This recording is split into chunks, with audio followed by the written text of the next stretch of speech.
Hey there, Jordan Sheridan, not live, on a wonderful Thursday, sunny in New York, cloudy over the country as the long-anticipated Mueller Report, the Mueller Report, is out. I'm not going to lie to you. I have not read the full Mueller Report. I have not even read half of the Mueller Report because I'm not feeling that great, if you could tell. I think I might have had food poisoning because I've thrown up twice today, and I never throw up. I ate some wings last night and some Cajun waffle fries. And apparently, it's either food poisoning or just my stomach's going. So I was puking. I was trying to sleep because I didn't feel well, trying to read the report. We're also trying to push our documentary, Flushing Flint, which T-minus.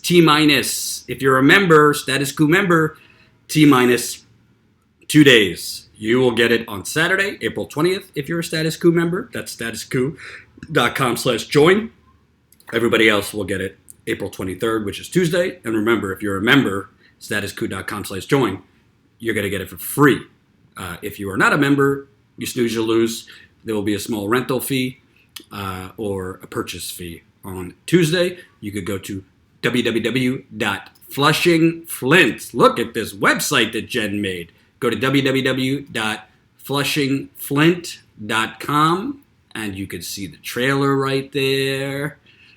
A crime, cheating, Erin Brockovich. You got the countdown clock. Wow, I didn't even know Jen did all this. She's wonderful, Jen Dies. The countdown clock to the documentary. There's the trailer. There's the original. There's a link to become a member, to get it for free, and to get it first. There's the link to read the original story that our documentary is based on. There's a story on the celebrities that have reacted to it, politicians who have reacted to it, and there is the team. And I just spoke with Ty, who's been working feverishly to get this documentary done, and he is very, very tired, but I'm looking forward, after I record this, to watching it. He just sent me the final version. So look forward to watching it. And again, statuscoup.com/join. That's statuscoup.com/join. Join right now to get the documentary early and to get it for free.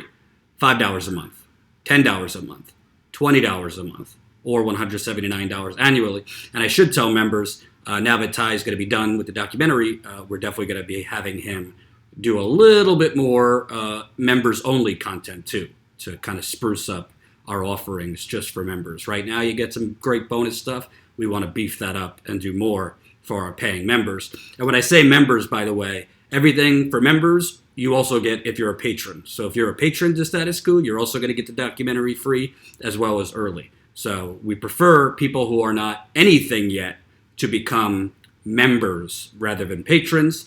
But patrons, you could stay patrons. But if you're not anything, statuscoup.com/join. Before I get into the Mueller Report, remember your checklist. I need every one of you watching right now to do your patriotic duty and smash the like button. Smash that like button. Smash it like it's Rachel Maddow's head exploding tonight in response to the Mueller Report. Smash it like it's Donald Trump or William Barr interrupting your Thanksgiving dinner. Smash it like it's Nancy Pelosi telling you to fall in line and eat your broccoli. Smash the like button. The more people that press that like button, the more people that will see this not live stream. We are about a month and a week away from hopefully being able to get back to live streaming. We're still in the middle of this live streaming ban, thanks to CNN and their false copyright violation against this channel that YouTube bent over for and banned us for 90 days. So end of May, we should be able to live stream again. But until then, I got to record early, and it's a big pain in the behind. Remember, this is a super chat. So the more people that, if you're feeling super today or even okay, let us know. You can leave a contribution right there, and we will answer your questions, comments, concerns right there in the super chat. Getting back to that, follow us at Status Coup on Twitter. We're about to hit 5,000 Twitter followers on Status Coup. I'm at Jordan Sheridan. Subscribe to our podcast. There's the link, bit.ly/Status Coup podcast, and go to statuscoup.com and fill in your emails so we could give you news first. as well as other things that we send via email. Promise you, we will not go crazy with the emails. So, again, I didn't read the full Mueller report. It's 400-something pages. I will read the full Mueller report when I get a chance, but I skimmed enough to know what I'm talking about. And, there's plenty of reporting out there already about the Mueller report. So first, before I get into the report, I want to do a top-line thing where, from the beginning, I was always for the investigation. What I was not for, and remember, press the like button. If you have not pressed that like button, what are you doing? It's right under me. Thumbs up. Press it. I was always for the investigation because obviously Trump is a seedy mafia-like dude. And obviously, I would not be stunned if his campaign worked with a foreign government to get elected. I'd be shocked because I covered the campaign on the campaign trail, and his campaign was basically a bunch of people running with their tails behind their leg. A lot of incompetent people, and a lot of people that weren't competent enough to, send out an email on time, much less coordinate or collude with a foreign government. So I was always for the investigation. What I was not for was the unprecedented level of media hysteria and speculation, basically where so-called journalists came to a conclusion and then looked for facts to support that conclusion.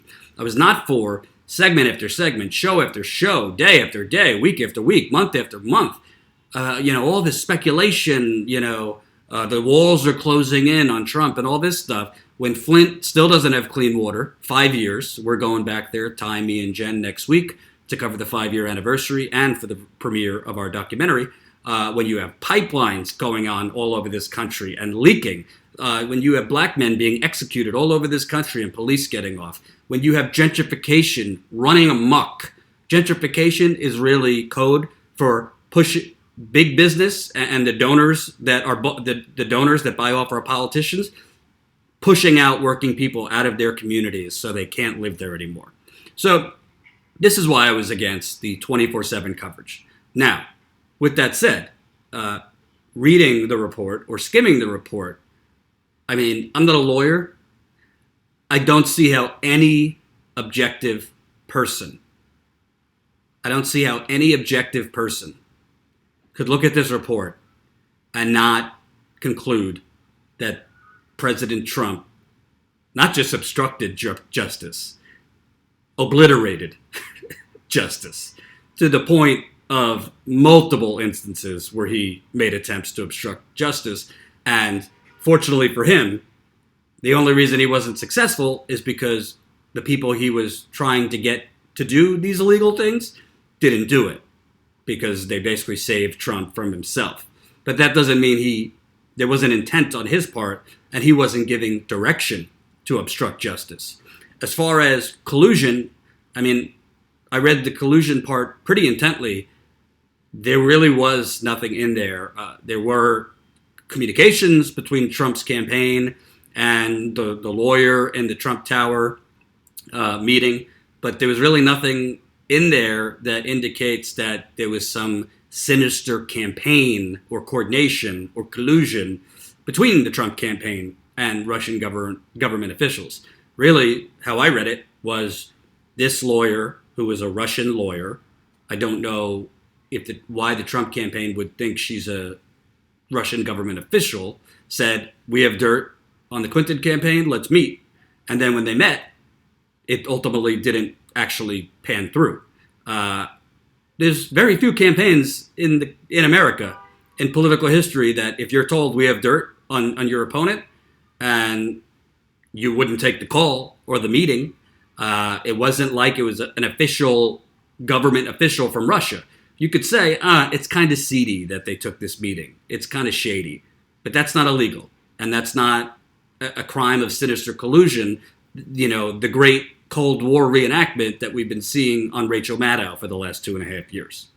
But with that said, just because there was no criminal collusion, which I think if you read that section, it's pretty clear. There was no organized system organized plotting by the Trump campaign to work with the Russian government to hack the emails, to disseminate the emails, or anything like that.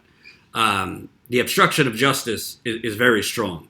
And to me, I don't understand what the point of the Mueller investigation was if Mueller ultimately felt he couldn't actually charge the president with obstruction of justice because of the Department of Justice guidelines that say you can't indict a sitting president. Because it seems to me, when you read this report, or at least skim it, Mueller, he didn't say it specifically in this language, but it was very clear. His intent was to pass this off to Congress with the tacit approval. I think he should, I think he did obstruct justice, and I think Congress should do something about it. Seems to me Mueller, his whole report was written in a way, I can't do anything about it because I'm not allowed to indict the sitting president of the United States, but here's all the examples of obstruction of justice, and I leave it to you to do something about it. Well, if he couldn't indict Trump on criminal collusion, if he couldn't indict Trump on obstruction of justice, then what the hell was the point of this? That's another discussion, because I think we, as a country and a people, whether it's Trump now or another corrupt president later, we need to reevaluate this Department of Justice cockamamie guideline that you can't indict a sitting president. A president is still a citizen of America, right? So if nobody's above the law, why is the president? Technically, while he is president, why is he above the law? Because that's what that Department of Justice guideline says. If you can't indict a sitting president, then what is a special prosecutor going to do other than looking for whether crimes were committed and then just punting it to Congress? Well, let's say crimes were committed by Trump. Do you think the Republican Senate is going to ever impeach Trump and risk their behinds? It's not 1973 anymore. The days of like doing what's morally right, where Democrats and Republicans come together to impeach Richard Nixon, who resigned before it got to that, that's not going to happen. So I just don't understand the point. If Mueller, and he put in writing, by the way, in his report, which Barr lied about, William Barr, who basically did a press conference, not so much as the Attorney General this morning, but almost like Trump's personal PR and marketer and personal attorney. It was pretty shameful and pretty embarrassing. Barr basically did some spinning for Trump before the report came out. But Barr said Mueller report will show that his decisions were not made on the basis that you can't indict a sitting president. Well, the Mueller report actually says that came into play. So anyway, let me get to the main parts that I think are really damning. And by the way, I will get to whether Congress should actually do anything. But Trump, I'm not a lawyer, but I play one on the internet. He obstructed justice. Like Barr deciding he didn't obstruct justice is completely just Barr being a loyal sycophant soldier to Trump. And I'm one, as you know, you guys that watch us, I'm not a Trump derangement guy. I don't cover Trump that much, but he's the president. And if you look through the Mueller report, I mean, he clearly obstructed justice. So here we go. First one. This is the most important one. And remember, press that like button right there. Press that like button. And remember, it's a super chat. And remember, become a Status Coup member. StatusQuo.com/join. Our Flushing Flint documentary premieres Saturday. If you're a member, you're getting it Saturday. If you are not a member, you will be able to rent it or purchase it on Tuesday, the 23rd. And Flint residents, by the way, Jen's coming up with a way that Flint residents will also get it Saturday and get it free. So, Flint, you're covered. So, I mean, this, to me, was the biggest thing. On June 14th, 2017, the media reported that the special counsel's office was investigating whether the president obstructed justice. Press reports called this a major turning point in the investigation, while Comey had told the president he was not under investigation following Comey's firing. The president was now under investigation. The president reacted to this news with a series of tweets criticizing the Department of Justice and the special counsel's investigation. On June 17, 2017, the president called his attorney, Don McGann, at home and directed him to call the acting attorney general, which I believe was Rod Rosenstein at the time, and say that the special counsel had conflicts of interest and must be removed. McGann did not carry out the direction, however, deciding that he would resign rather than trigger what he regarded as a potential Saturday night massacre. I mean, that's blinking red lights, obstruction of justice. You're calling your personal attorney to then contact Rod Rosenstein and fire the special prosecutor. By the way, Trump as president had the right to fire the special prosecutor, but clearly he was doing it because they were investigating him.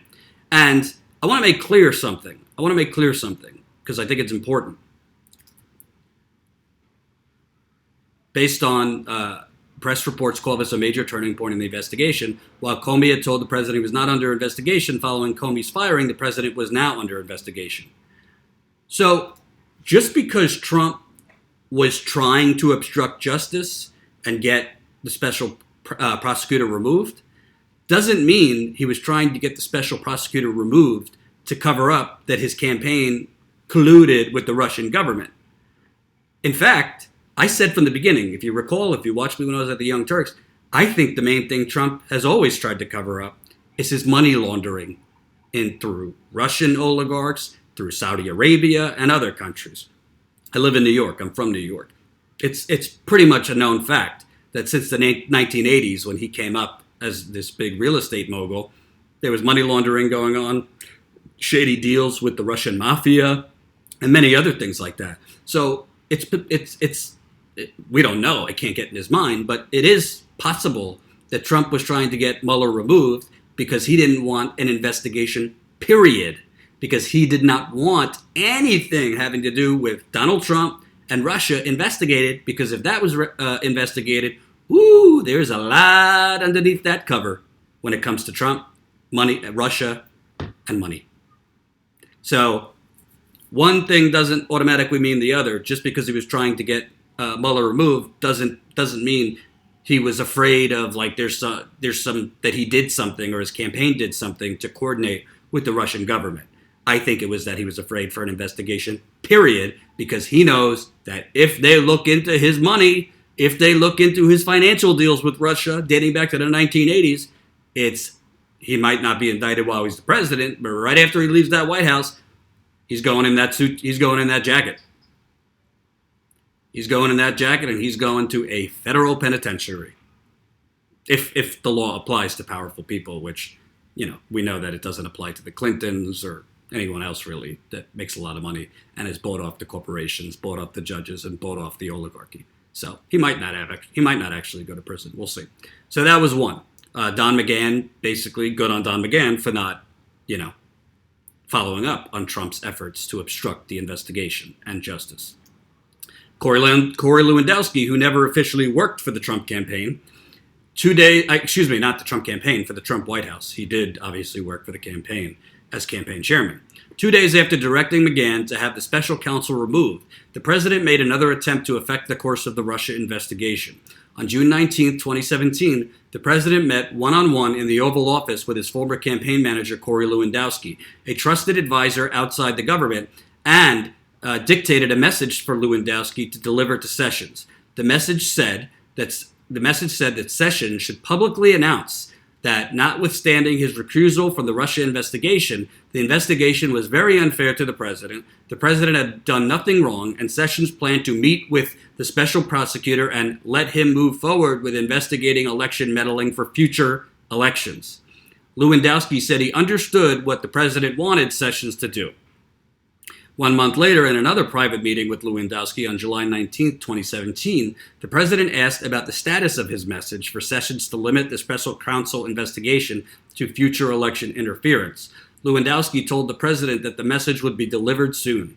Hours after that meeting, the president publicly criticized Sessions in an interview with the New York Times and then issued a series of tweets making it clear that Sessions' job was in jeopardy.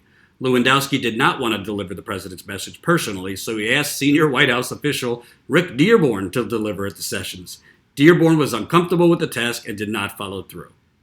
So there you have, Corey. It's like hot potato. Like, oh, I don't want to go to jail for Donald Trump, so let me stick it on this guy to basically do illegal things. And then Dearborn was like, I don't want to do this illegal thing to protect Donald Trump, so nobody did it. So on one end, like, kudos to these people. I mean, it was more self-preservation than, oh, I'm an upstanding patriot and I'm not going to help Donald Trump break the law. It's called cover your ass. Ooh. Ah! I was trying not to get demonetized today, damn it. Super chat, swear jar, go. The other thing is, Trump is so beyond just corrupt, beyond just, like acting as a mafia boss, he's also an idiot. Okay, so you're going to have Jeff Sessions dictate to the special counsel that the investigation is now going to shift to investigating future election meddling for 2020. That's not the job of the special prosecutor. That's the job of the FBI. The FBI, the CIA, intelligence agencies would be looking at current and future threats. So Trump, he's just an idiot. Anyway. Then you have the Trump Tower meeting, which, here we go. In the summer of 2017, the president learned that media outlets were asking questions about the June 9th, 2016 meeting at Trump Tower between senior campaign officials, including Donald Trump Jr., and a Russian lawyer who was said to be offering damaging information about Hillary Clinton as part of Russia and its government support for Mr. Trump. On several occasions, the president directed aides not to publicly disclose the emails setting up the June 9th meeting, suggesting that the emails would not leak and that the number of lawyers with access to them should be limited. Before the emails became public, the president edited a press statement for Trump Jr. by his son by deleting a line that acknowledged that the meeting was with an individual who Trump Jr. was told might have information helpful to the campaign, and instead said only that the meeting was about adoptions of Russian children.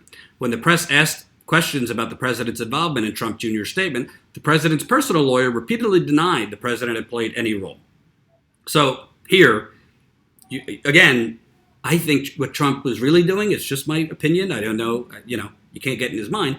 I don't necessarily think he was trying to cover up these things because he was deathly afraid, oh my God, they're going to find that, I colluded with Putin, or my campaign colluded with the Russian government to hack the emails or distribute the emails. I think he was afraid of any inspection of him and Russia.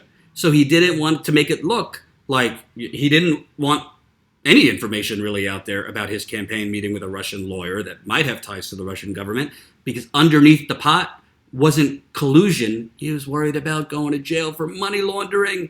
He was worried about going to jail for having ties to Russian mafia. He was worried about going to jail for, how many crooked deals might he have done with Russia?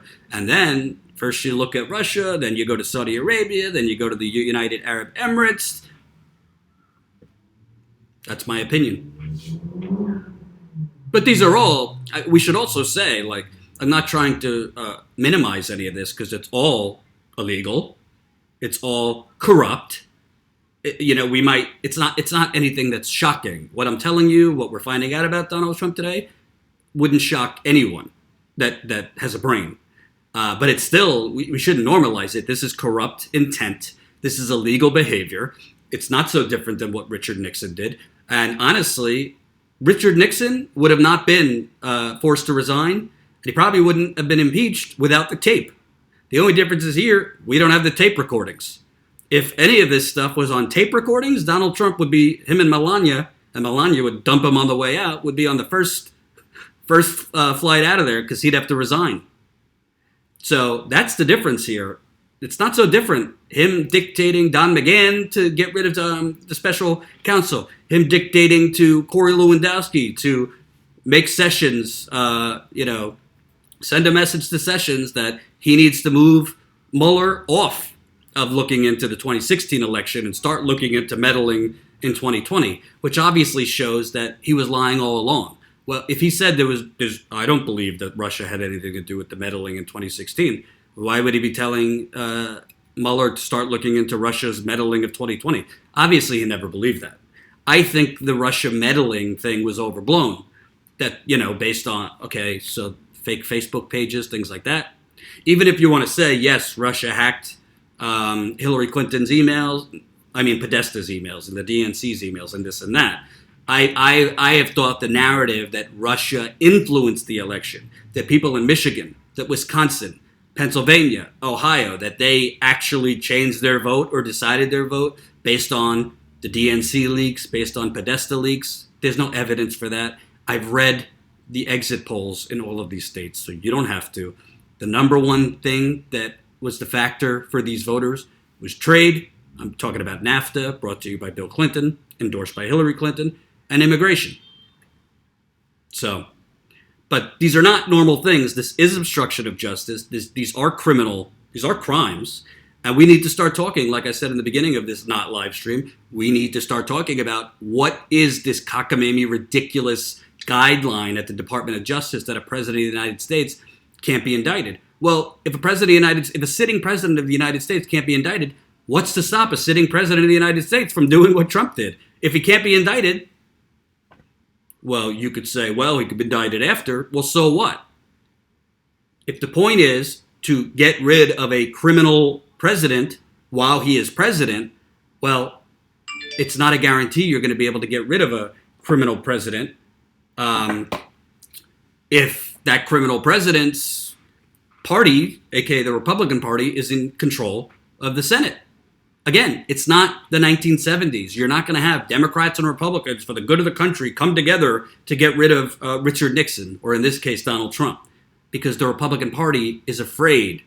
They are afraid of losing power, and they would lose power because Trump's base is still big enough that those Republicans would be voted out the next election they're in. All right, moving on. So, yes, Trump was trying to cover up that meeting in Trump Tower. Then you have, in early summer 2017, the president called Sessions at home and asked him to reverse his recusal from the Russia investigation. Sessions did not reverse his recusal. In October 2017, the president met privately with Sessions in the Oval Office and asked him to take a look at investigating Clinton.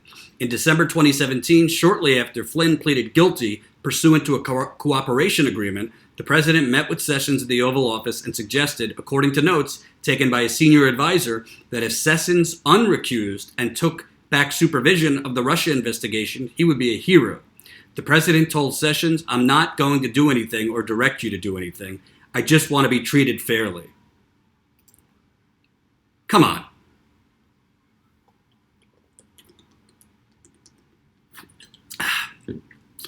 Hey, Jeff, I'm not like directing you to do anything here. I'm not telling you what to do here. You know? I'm just being treated unfairly. I mean, come on, dude.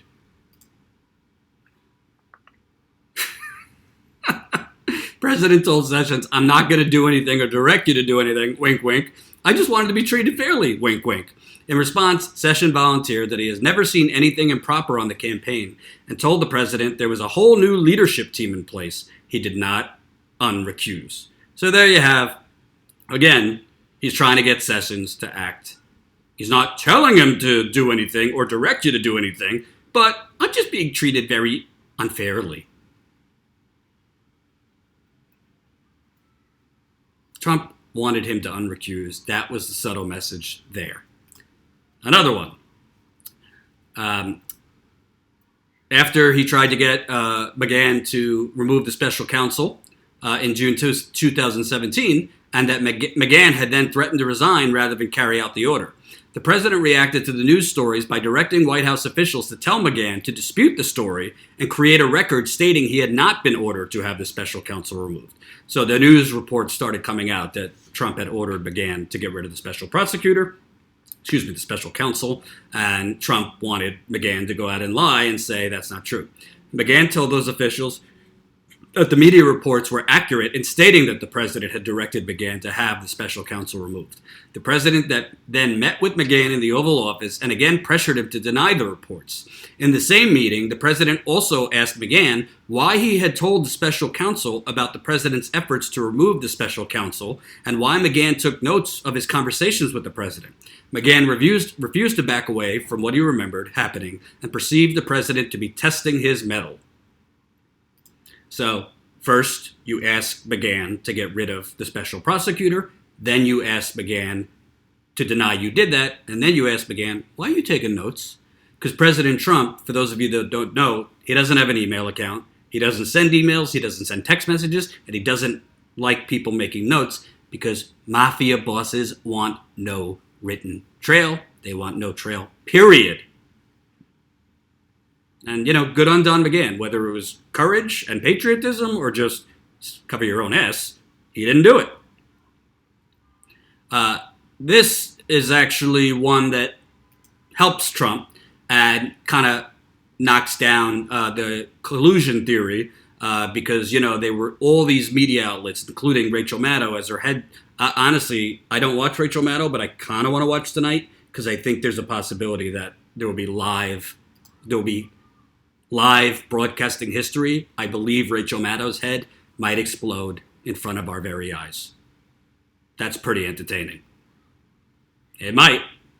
She's going through with 17 different color highlighters, this report. She's already got 10 to 15 different conspiracy theorists. It might end up that Trump colluded with Lee Harvey Oswald. We don't know. Okay, polling.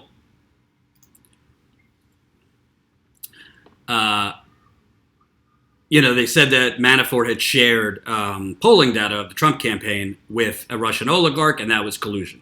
As to Deripaska, Manafort claimed that by sharing information with him, Deripaska might see value in their relationship and resolve a disagreement, a reference to one or more outstanding lawsuits. Because of questions about Manafort's credibility and our limited ability to gather evidence in what happened to the polling data after it was sent to Kilimnik, the office could not assess what Kilimnik or others he may have given it to did with it. The office did not identify evidence of a connection between Manafort sharing polling data and Russia's interference in the election, which had already been reported by U.S. media outlets at the time of the August 2nd meeting. The investigation did not establish that Manafort otherwise coordinated with the Russian government on its election interference efforts. Basically, Manafort sharing polling data with Konstantin Kilimnik had nothing to do with Russia, quote, interfering with the election. So, down goes the collusion theory one more time. Here's one that shows BuzzFeed Story that Donald Trump told Michael Cohen to lie before he went in front of Congress was not true. Cohen said that his statements to Congress followed a party line that developed within the campaign to align with the president's public statements, distancing the president from Russia. Cohen also recalled that in speaking with the president in advance of testifying, he made it clear that he would stay on message, which Cohen believed they both understood would require false testimony. But Cohen said that he and the president did not explicitly discuss whether Cohen's testimony about the Trump Tower Moscow project would be or was false. And the president did not direct him to provide false testimony. Cohen also said that he did not tell the president about the specifics of his planned testimony. During the time when his statements to Congress were being drafted and circulated to members of the judicial JDA, I don't know what that means, Cohen did not speak directly to the president about the statement, but rather communicated with the president's personal counsel as corroborated by phone records showing extensive communications between Cohen and the president's personal counsel before Cohen submitted his statement and when he testified before Congress. So that kind of gives you a little bit more insight into that BuzzFeed story that said President Trump directed Michael Cohen, before he went in front of Congress, what to say. That was the first and only time that the special prosecutor, Robert Mueller himself, his spokesperson, came out knocking down a story. So that was not true. That doesn't mean, I don't know what it means when Cohen believed they both understood would require false testimony. I mean, maybe He was his personal lawyer for over a decade. Maybe they understand each other, and whatever the conversation was, it was implied that Cohen was going to lie for Trump. But that's not a legal thing. We can't prosecute people based on whether one knows what the other's thinking. It's about what's the communication. Here's another one. This one is bad for Trump. The president's conduct towards Michael Cohen, a former Trump Organization executive, changed from praise for Cohen when he falsely minimized the president's involvement in the Trump Tower Moscow project to castigation of Cohen when he became a cooperating witness. From September 2015 to June 2016, Cohen had pursued the Trump Tower Moscow project on behalf of the Trump Organization and had briefed candidate Trump on the project numerous times, including discussion whether Trump should travel to Russia to advance the deal. In 2017, Cohen provided false testimony to Congress about the project, including stating that he had only briefed Trump on the project 3 times and never discussed travel to Russia with him, in an effort to adhere to a party line that Cohen said was developed to minimize the president's connections to Russia. While preparing for his congressional testimony, Cohen had extensive discussions with the president's personal counsel, who, according to Cohen, said that Cohen should stay on message and not contradict the president. After the FBI searched Cohen's home and office in April 2018, the president publicly asserted that Cohen would not flip, contacted him directly to tell him to stay strong. That's new, we didn't know that, and privately passed messages of support to him. Cohen also discussed pardons with the president's personal counsel and believed that if he stayed on message, he would be taken care of. But after Cohen began cooperating with the government in the summer of 2018, the president publicly criticized him, calling him a rat, and suggested that his family members had committed crimes. So, what does a mob boss do when one of his lieutenants is being investigated or looked at? You send him a message, stay strong. Meaning, you don't open your big fucking mouth. Hey, Tony Soprano, you don't open your fucking mouth. You understand me? Stay strong. That's what that means. So Trump, or shall we say Don, get the reference, was basically saying to Michael Cohen, like, we got you, but remember, we'll also kill you. And by the way, this language of a rat, this is mafioso talk.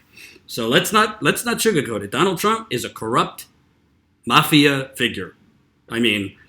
Just because I don't cover him 24/7 doesn't mean I don't see it. It just means, am I breaking anything new to you? This is why we need a progressive candidate to take him out. Because I think the best way to take him out is in 2020, not through impeachment, which we'll get to. Then we get to WikiLeaks.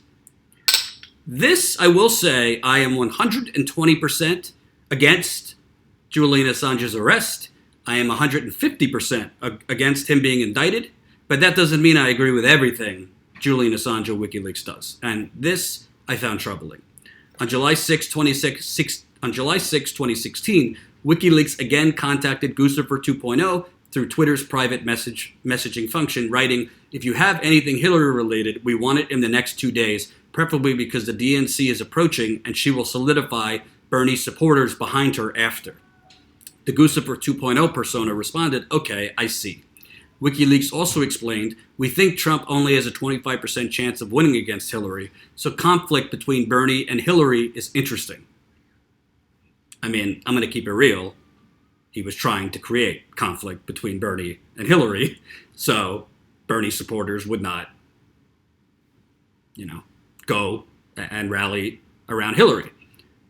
There's multiple things connected to that. Number one, I don't really think he needed to create conflict because, as I said during the campaign, I don't know what these pundits are talking about, that 90% of Bernie Sanders supporters are going to end up coming home to Hillary. That's what they were saying. And at the time I said, I don't know if I interviewed 1,000 Bernie supporters right now if 15% would agree to voting for Hillary. So I don't know what they were talking about, and I don't know why Julian Assange thought that they needed to create friction between Bernie and Hillary so to ensure that Bernie supporters wouldn't rally around Hillary. But putting that aside, that's not the role of a journalist. By and large, I do think Julian Assange has committed amazing acts of journalism. I think Julian Assange is a journalist. I think he deserves his awards. I think WikiLeaks deserves his awards. I think he's obviously put his life at risk, and I think it's likely he's going to be extradited. But I don't think Julian Assange or WikiLeaks, it's the appropriate role of a journalist to be basically trying to drive the release of documents that will be hurtful to Hillary Clinton in order to hurt her and help Trump. I mean, that's what he was doing. So I could like WikiLeaks and I could like Julian Assange and think he's a hero, but at the same time, this is playing political kingmaker, not being a journalist and getting out critical information. I think I'm still 100% for the Podesta leaks and the DNC leaks. I don't have any shame or regret in reporting on them and going through them and informing you guys of it, because at the end of the day, it was all true information, and it showed corruption. It showed illegal coordination between Hillary Clinton's campaign and her super PACs, which, if laws existed, she would be in jail right now, but they don't exist when it comes to the Clintons, and probably not Trump either when he leaves the White House. But at the end of the day, whether I like Hillary Clinton or not, whether I think these emails should have been out there or not, it's not the role of a journalist to be basically trying to egg on, whoever, the hackers or the leakers. That's a whole nother discussion, whether it was hacked versus leaked, to take it, stick it to Hillary and help Trump. That's where I draw the line. I think that was inappropriate. I don't think it's ethical of WikiLeaks and Julian Assange to do that. You might not like that I say that, but as I always tell you folks, I'm not here to give you what you want. I'm here to keep it real. And that, to keep it real, Assange should not have been trying to play kingmaker and, strategically drop the revelations, just so he could take it to Hillary and screw her a little more to help Trump. I think he was not wrong to release this information, or the Podesta leaks or the DNC, but when you have it in writing right there that he's saying, we think Trump only has a 25% chance of winning against Hillary, so conflict between Bernie and Hillary is interesting. Well, in the context of you're saying the DNC is approaching and she will solidify Bernie supporters behind her after, I don't know how you read this other than we don't want Bernie supporters to solidify around Hillary, so let's release this now so we could create conflict between Bernie and Hillary, a.k.a. Bernie supporters, not rallying around Hillary. Again, I don't even think he needed to do that, because I don't think Bernie supporters were going to be eager to rally around Hillary, both the way they were treated at the DNC, if you remember, for you that still have PTSD, if you were there, but also she picked Tim Kaine as her vice president. You think that got Bernie Sanders supporters all tickled tickled? I don't think so. And remember, folks, if you have not pressed the like button on this non-live stream, you are not a patriot, you are not ethical, you are not moral, and you are my enemy. No, I'm kidding. Press the like button. The more people that see this non-live stream, the more people that like this non-live stream, the more people that will see this non-live stream. The more people that will see this non-live stream, the more revenue we get. The more revenue we get, the more we go out in the field and cover all the issues that Rachel Maddow and the Russiagate hysteria crowd for the last 2.5 years ignore, including Flint. We'll be back in Flint, myself, Jen, next week to release the Flushing Flint documentary, our first full-length documentary. Remember, become a Status Coup member right now, statuscoup.com/join. You will get it on Saturday, April 20th, for free.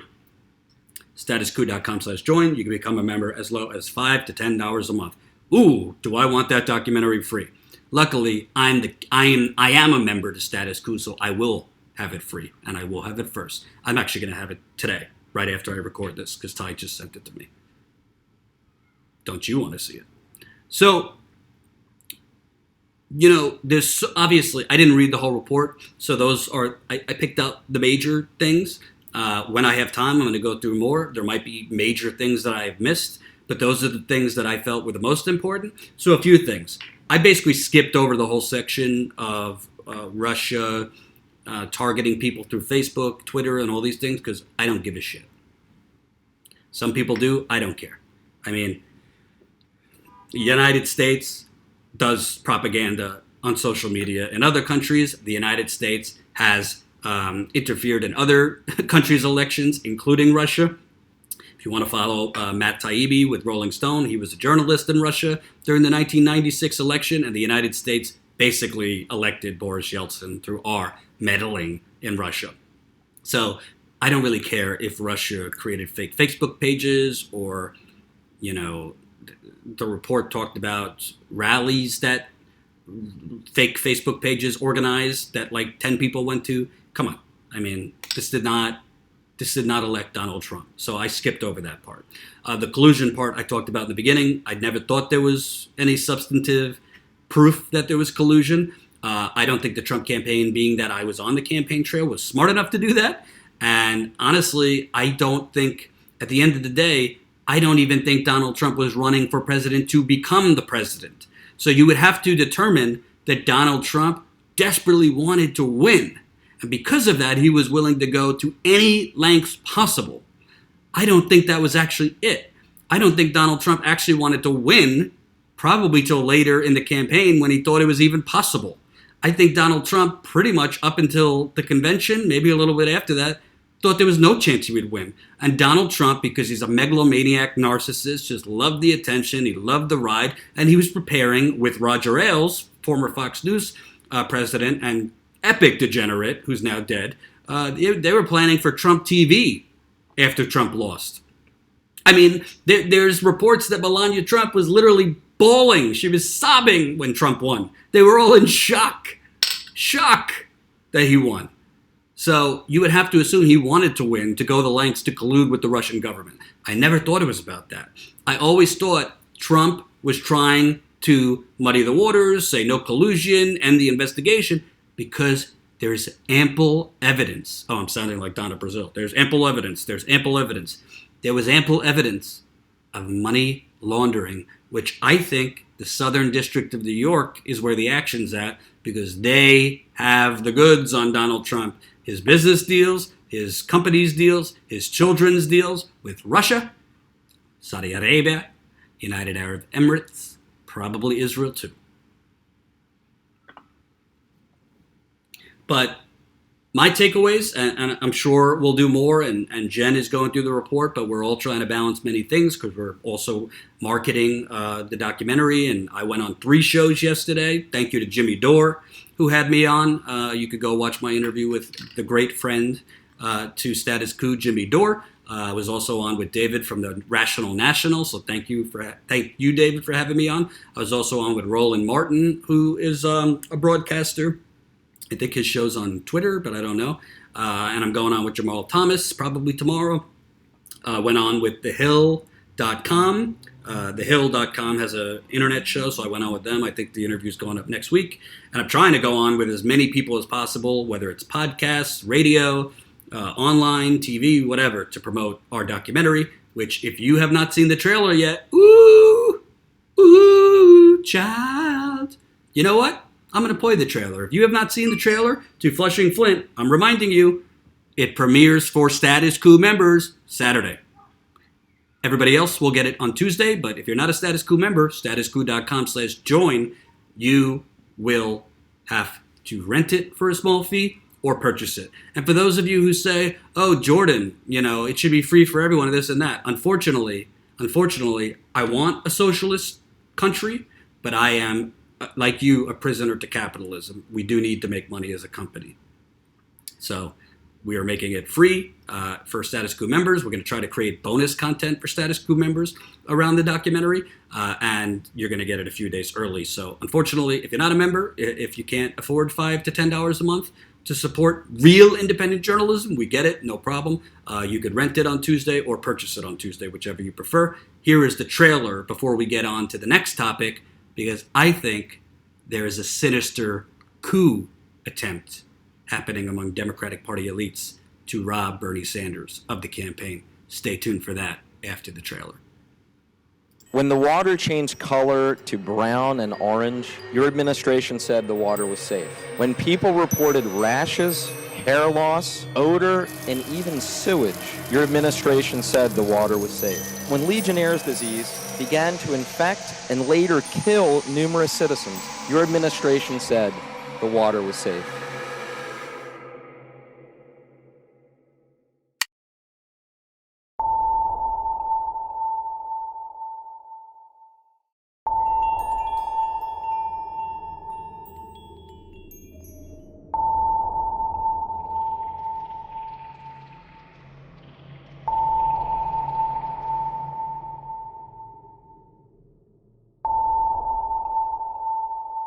I'm a journalist. I'm just asking residents on this block if the state ever came to test your water.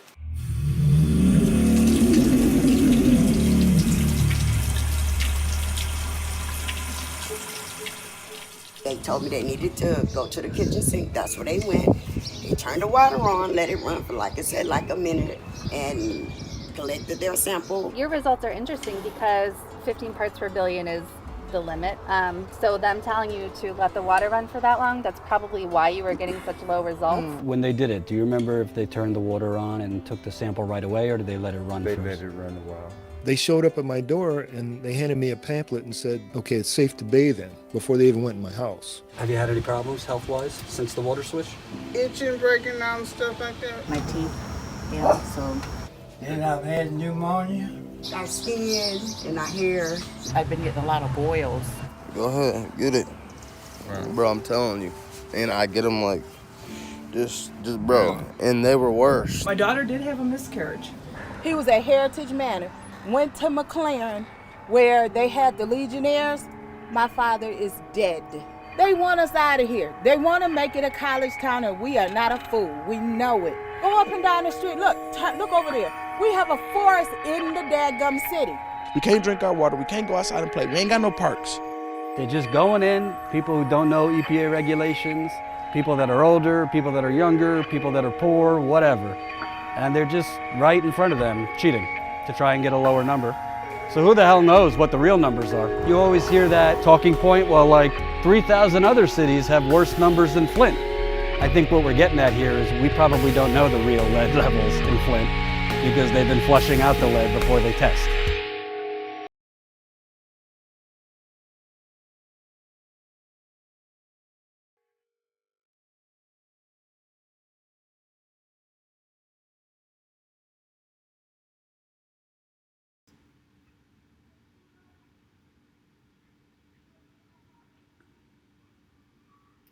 Gives me chills every time.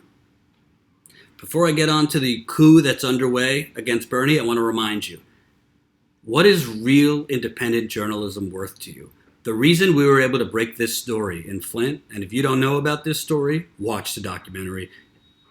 Erin Brockovich calls it a crime, she calls it cheating, and she calls it one of the biggest environmental cover-ups of the 21st century. What Jen and I found. But we found it because we were funded for 3 weeks to stay in Flint and knock on 450 doors. You know who funded us? You, the people. Real journalism is possible. You have to have the will and you have to have a loyal army of viewers.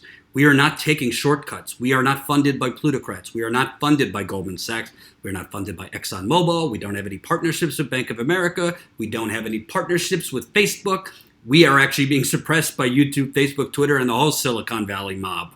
So if you want real journalism, the type that's shown in that documentary, and I think when you watch this documentary, if you're a member to Status Coup, if you're a patron to Status Coup, you will be proud. I promise you that. And by the way, the story's not over. I'm not going to go into crazy detail, but we are having conversations. And we already had a meeting in February with some of the highest ranking officials in the state of Michigan based on our reporting, because they saw the evidence we provided them. So we really, really hope you'll consider becoming a statuscoupmember.com. Here is the website, flushingflint.com. It has the trailer, the countdown clock to when the documentary premieres. That's 4 days for everybody else. 2 days for Status Coup members. If you're a member, you're getting it Saturday. The trailer is there, the original story. So you can go to flushingflint.com to watch the trailer and all those good things. You could also go to statuscoup.com to become a Status Coup member. $5 a month. You get a bunch of good stuff. $10 a month. You get a little bit more. Bunch of good stuff. $20 a month. You get a lot more good stuff. $179 annually. You get it all, baby. So we really, really hope you'll consider it. And remember, press the like button. Press the like button. Because the more people that press that like button, the more people that see this not live stream. And we need more eyeballs. We just passed 38,000 subscribers. 38,000 subscribers. We've been going for a year. And by the way, if YouTube, you criminals, wasn't suppressing us the way they are, where people don't get notifications half the time, people don't see our videos when they go up, people don't even see our live streams when they go up, we'd probably be at 75,000 to 100,000. But I digress. I'm happy at least we're at 38,000. So, I read the story for you the other day about basically these secret Democratic Party dinners, where top party donors are there. You had Nancy Pelosi at these dinners. You had Chuck Schumer at one of these dinners. You had America's mayor, who the corporate media is prostituting themselves for. Pete Buttigieg, who, I mean, I really thought Beto O'Rourke was Obama 2.0. I think I was wrong. I think Mayor Pete is Obama 2.0. Because, oh my God, it's nauseating. Oh God, it's so wonderful. And how he shot down that nasty, person at the rally who was mocking him for being gay. Listen, I don't care that he's gay, and I don't think it's a minus, and I don't even care. I don't think it's a plus. It's irrelevant. I don't care if you're glow in the dark. Are you progressive or are you faux progressive? And he is faux progressive. He's not for free public college. He actually said that Obama was wrong to commute Chelsea Manning's sentence. So those are non-starters for me. He's not for Medicare for all. He's not for a Green New Deal. And I interviewed a candidate for South Bend mayor a couple days ago. She didn't have that great things to say about him. So what has he done as South Bend mayor other than what every other mayor in America is doing? Gentrifying downtown, making it very good for business, making it very pretty and new bars and restaurants to drive up costs, to bring in young professionals, college students, and leave the rest of the city to rot. Because that's what he's done in South Bend, Indiana. So Mayor Pete, not my cup of tea. But Mayor Pete was at these secret dinners. Terry McAuliffe, who, thank God, the former governor of Virginia just announced last night he's not running for president. And pretty much the only person that cared was Terry McAuliffe, because nobody cares about Terry McAuliffe other than Bill and Hillary, because Terry McAuliffe was basically created out of their behinds. He was their main fundraiser, and he's been tied to the Clintons for a very long time. But he was at these dinners. You also had Neera Tanden, who, I'm sorry, but Neera Tanden, I would love to play a clip from Mean Girls, but I would get another copyright violation. Neera Tanden is the political mean girl. She is the mean girl. If you ever watch that movie, that's her. I mean, if you've read the articles, she actually punched Bernie Sanders' campaign manager in the chest when he worked for Think Progress, because he interviewed Hillary Clinton and asked too many tough questions like, what about like you helping push us into the Iraq war? She literally punched him in the chest. She says it was more like, she just pushed him. Either way, she accosted an employee for asking too tough a question to Queen Hillary. So anyway, there was multiple secret dinners with Democratic Party donors, with Nancy Pelosi was at one of them, Chuck Schumer was at one of them, Pete Buttigieg was at one of them, Terry McAuliffe was at one of them, and Neera Tanden. So I read you the article, but I want to go closer into one part that I didn't go into so much that I'm kind of thinking now, maybe this is the real reason you have 25 candidates running on the Democratic side. Because, Congressman Tim Murphy just announced he knows he has no chance to ever become president. Congressman Eric Stilwell just announced he knows he has no chance to ever become president. Governor of Washington, Jay Inslee, just announced to run a couple weeks ago. He knows he has no shot.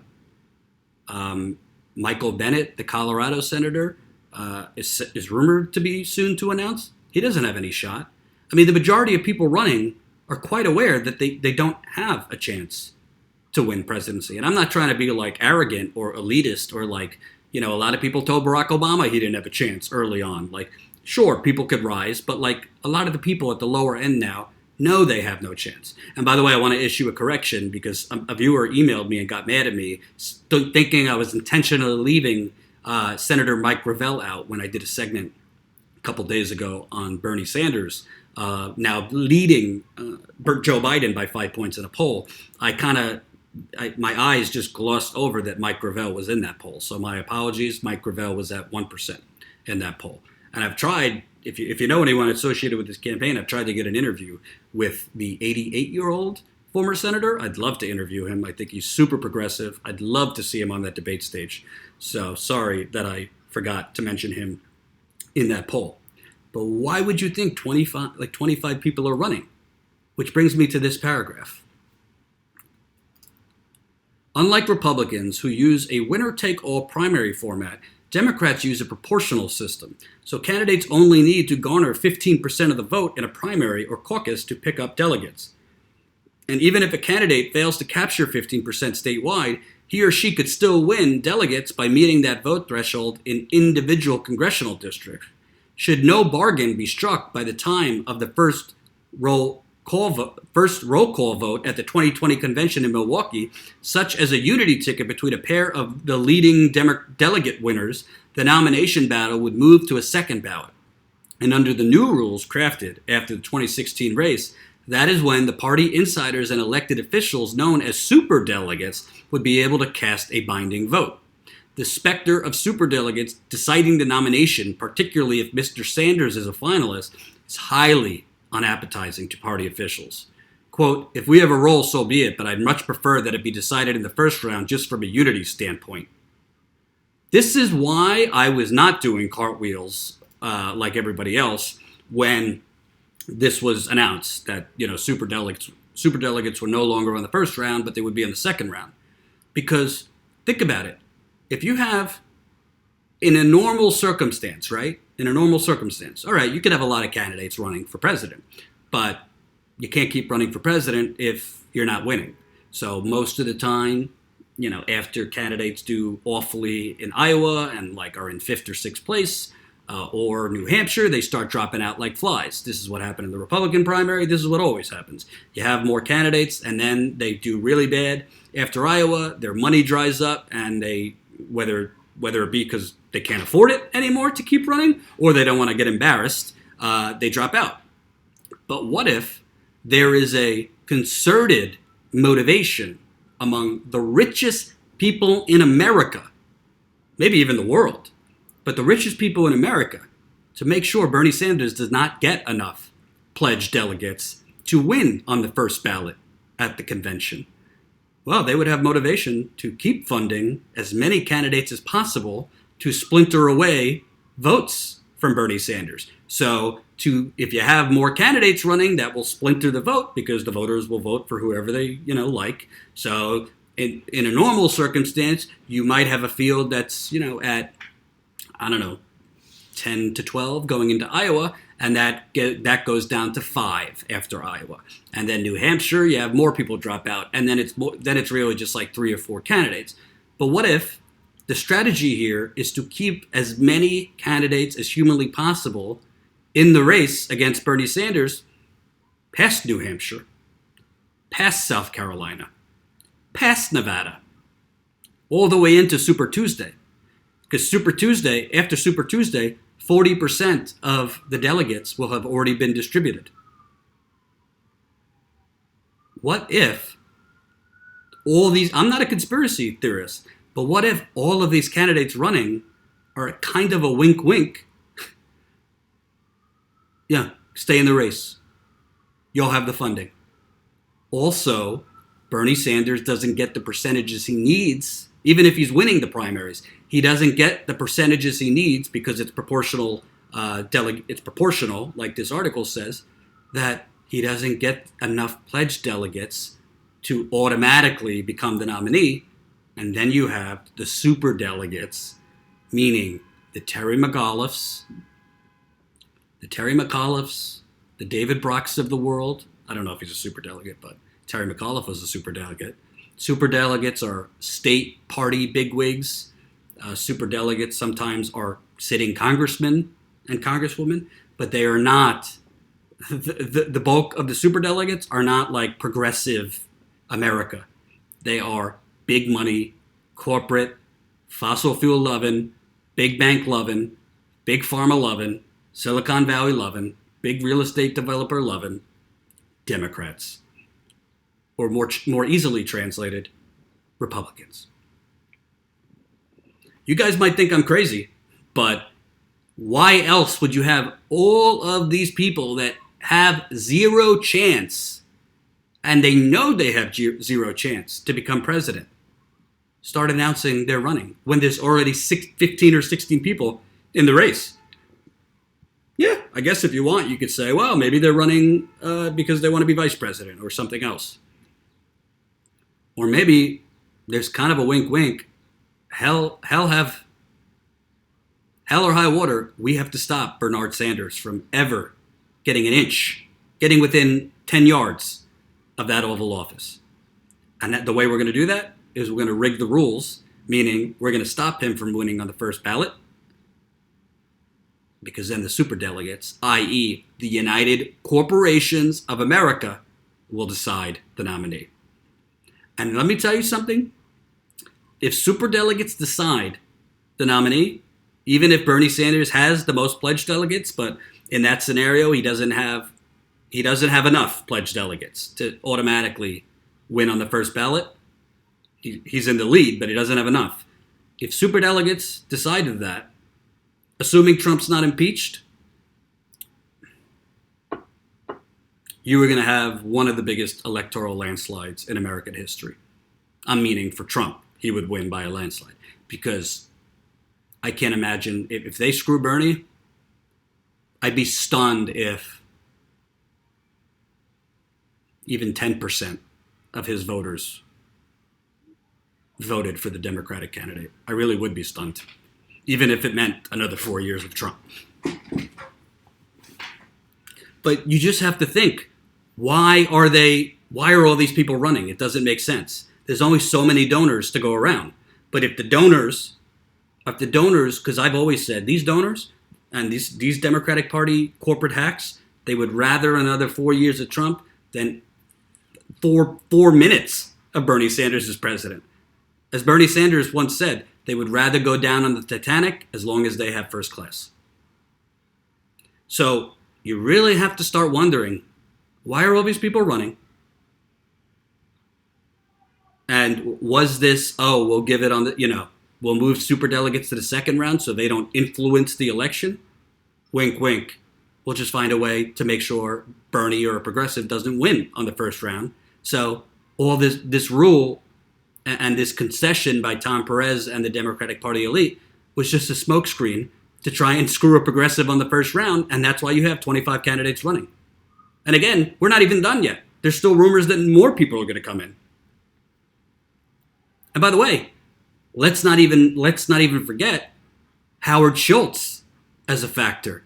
You don't think that Howard Schultz, I don't believe I'm representative of the Democrat. You don't think that Democratic donors would fund Howard Schultz to be in that race? I mean, he doesn't really need the funding because he's I think he's a billionaire. He doesn't need Democratic Party donors, but you don't think that the Democratic Party elites would love Howard Schultz to be in there if Bernie Sanders was a nominee? They could say they want. They could say they don't. They could say you're going to Ralph Nader us. And by the way, Ralph Nader didn't elect George Bush. Al Gore lost Tennessee, but that's a different story. I don't know, folks. I hope you save this video, because I'm beginning to sense an issue with this superdelegate thing. Because if you have, even 10 to 12 options on when you go to the voting booth, all the way into Super Tuesday or beyond that, if you still have all those options, Bernie Sanders could win those primaries and still not get enough delegates because his percentage isn't high enough, because there's votes going to the Kirsten Gillibrands of the world that stay in, even though she's only going to get 3 or 4% of the vote. Same thing with the Cory Bookers of the world, the Jay Insleys of the world. I mean, Tulsi Gabbard, I think, would drop out if she knew there was no chance, and she doesn't want to hurt a Bernie Sanders. I think Elizabeth Warren also would drop out, honestly. I got my problems with Elizabeth Warren, but I don't think she would be a part of a plot to keep Bernie out of the White House. I just don't see that. But do I think Cory Booker would? Do I think Kirsten Gillibrand would? Do I think Beto O'Rourke would? And we're going to get to Beto more tomorrow. Do I think Mayor Pete would? Hell yeah. And then there's the specter of, Joe touchy hands biting. who I said it the other day, it boggles my mind why he's not, and why he hasn't announced yet. The only reason I could think of is his campaign knows there's a gigantic lion of a scandal out there that they're trying to make sure they could tame before he announces. Because if they can't tame it, then he's not going to enter the race. And what I mean by that, I don't have any inside information, but obviously there's a history of Joe Biden and inappropriateness when it comes to women and young girls. So it just doesn't make sense to me when he sees poll after poll, Bernie gaining momentum, Bernie crushing it financially, Bernie having over a million volunteers. It's kind of, politically speaking and strategically speaking, suicidal to remain out. He might be the former vice president, but after a while you enter too late. So you have to wonder, why hasn't he entered the race yet? So I'm going to talk to more people that I trust in politics and get their thoughts on this superdelegate thing, why so many candidates are in there, if there's a chance that it's a strategic thing to make sure there's enough splintering of the vote so Bernie never wins enough of the pledged delegates he would need to automatically win on the first ballot. These are all options. And if that's the case, folks, you thought 1968 was an ugly scene in Chicago at the DNC? You have not seen anything yet. If they screw Bernie Sanders this convention, and I'm not stoking violence or anything like that, there better be body armor.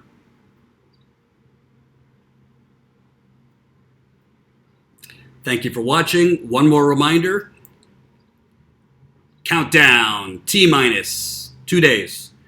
Flushing Flint premieres Saturday, April 20th at flushingflint.com for Status Coup members. So Status Coup members will get it on Saturday. I should know what I'm talking about before I say, but Jen will say how you get it early. You will get it early. I don't know how, but you're going to get it early. She has all that. For non-members, you'll have access to it on Tuesday, April 23rd, for a small rental fee or a purchase fee. We really, really hope you'll join us as a member, not just because that's how we're going to grow. Membership is how we grow. We're not going to ever be dependent on trying to lure in corporate advertisers or corporate sponsors or getting clicks. That's not how we operate. We want to do good journalism, and good journalism often isn't going for the most sensational thing that will get you 1 million clicks. We think the more good journalism you do, especially in the field journalism, the clicks will come because there's no competition. Nobody else is doing it. And I guarantee you the national media, for the most part, will not be in Flint next week for the 5-year anniversary. And American City has not had clean water for 5 years. Let that sink in. That's not normal. It's beyond water at this point. It's a crime against poor people. It's a crime against humanity. And Status Coup will be there because when the moment the cameras leave, the moment the cameras leave for good, the moment the microphones leave for good, it becomes normalized, the poisoning of poor people in America, and then leaving them to fend for themselves. Become a member, statuscoup.com/join. See you tomorrow.